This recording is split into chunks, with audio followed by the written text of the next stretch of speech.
Faker is going to be on the set and the Zoe. We've seen this matchup before. It's not absolutely crazy for the set to end up being stable here as long as he plays it well, which, you know, that's the name of the game. Faker, as I say it. Jungle Jarvan, which he's been, been one of his key picks for a really long time. Cuz once again, lying in wait. This time just waiting to lock down Morgan. Okay, that's going to be Facebreaker, and I think he's just dead. No opportunity to even flash out of that one, as Cuz is going to be able to lock down first blood. Solo kill possibly for Chovy. Takes the turret shot against the flash. Some really nice flash timing there from Faker. Last possible gank ended up being.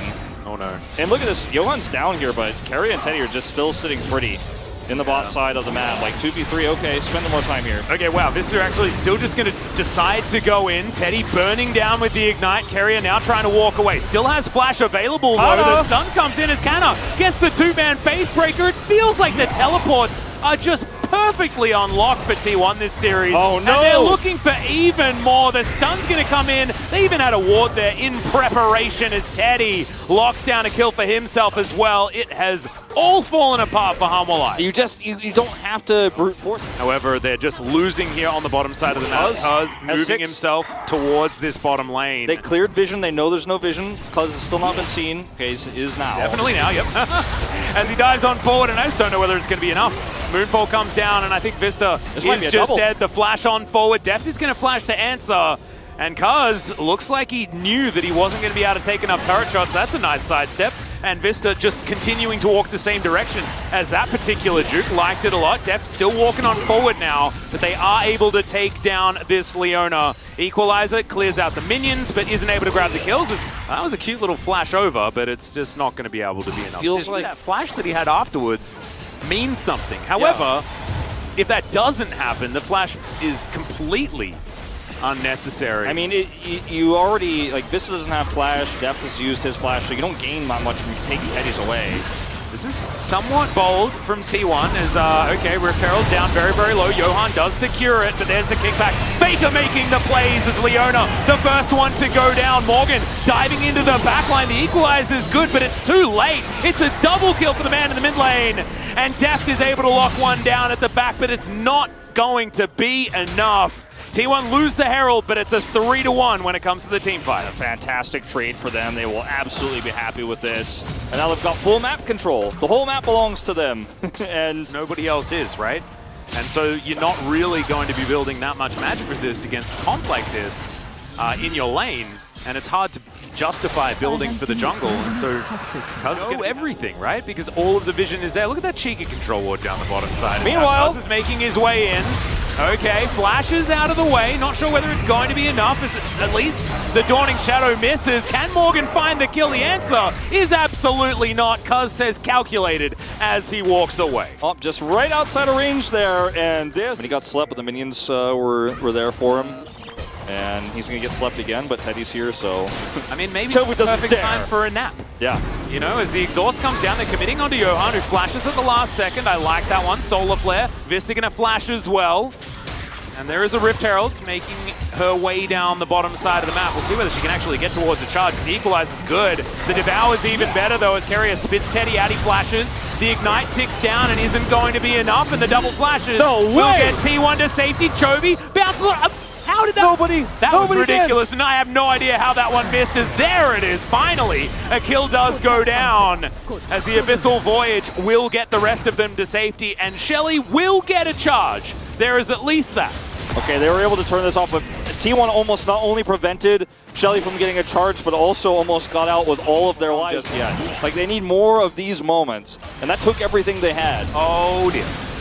Carrier in a whole host of trouble. Hanwha Esports have resorted to setting up gank brushes, and that is going to be catfish for dinner served up. So at least there's that. The answer for T1 is taking down an outer turret on the top side of the map and continuing to put pressure on everywhere. There's the play from Faker looking for Chovy, but trolled by minions just a little bit, and the flash does have to eventually come out. Not the kill onto the mid laner of Hanwha Esports. They get the top turret though, and they're looking for the mid one as well. I mean, you rotate that many players down to get a single kill onto Carrier, but there will be consequences on the map. You're going to lose top turret, you're going to lose mid turret. You almost lost your mid laner. He was able to get away from base. Rumbles on the bottom side of the map. No smite available. Yeah, Johan can't get in there. He doesn't have smite, as you say, and there's no one else near him. It's just some good stuff. I like it. I've always been a fan of the Divine Thunderer personally, so I'm happy that it's found its way in.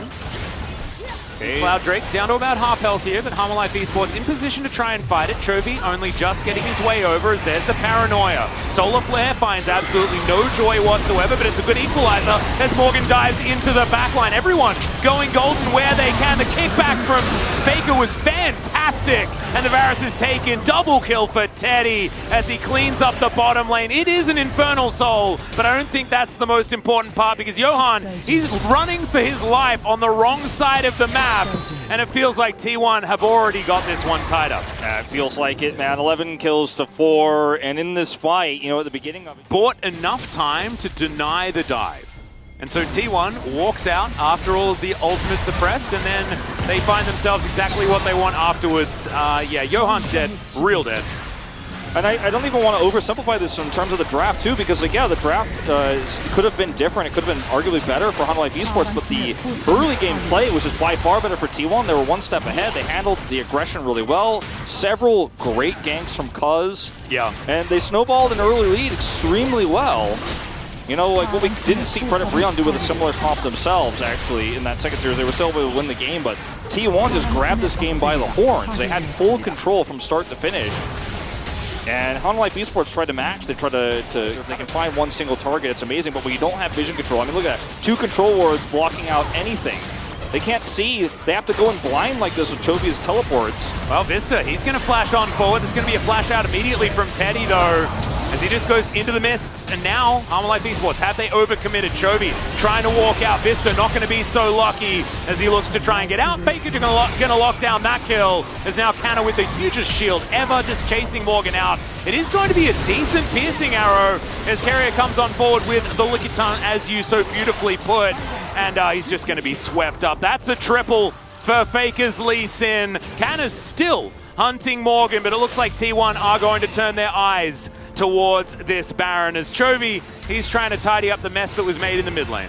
Yeah, Morgan is going to try to that turn sidestep around. was actually kind of cute if it was on purpose. Faker looking for the unofficial Quadra as he is going to get a little bit scared, and Canna says, don't worry, mate, I'll tidy this one up. Yeah, the inhibitor's down. There's a little bit of pressure even in the main base right now as T1 will clean up this Baron, but 6-0 and 5 is Faker on this Lee Sin, but the story of this game, it's a lose-lose situation. It's desperation. This game was over a long time ago. They're just trying. I wasn't going to say it, but I'm glad that you did, because it does certainly feel like it. As T1 with their Baron buff pushing down this bottom lane. Mid lane already sorted.